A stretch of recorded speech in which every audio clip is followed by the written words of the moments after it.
Энэ дэлхий дээр 6 тэрбум хүн байдаг ч хэв маяг, мэдрэмж, бодол нараа хизээж давтагдахгүй. Тиймээс би энэ дэлхийд ирэх цорын ганц бий. Цаг хугацаа хизээж зогсдоггүйтэй адил миний мөрөөдөл хизээж дуусахгүй. Хайрлаж дуулахдаа эргэлздэггүй шиг хийхээр зориулсан зүйлийнхээ төлөө бүхнээ зориулж чаддаг. Хүн бүр өөрийн гэсэн түүхтэй, бас өөрийн гэсэн агуу зориг ирээдүйтэй. Тэр ирээдүйд хүрэхэд чул хүсэл тэмүүлэл юм.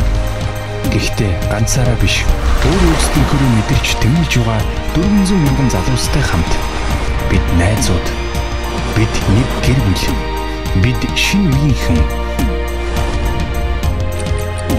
бид 400 мянган залуусын хүчирхэг давлгаа, өөрсдийн хүсэл тэмүүлэл, мөрөөдлийн биелэгцгээ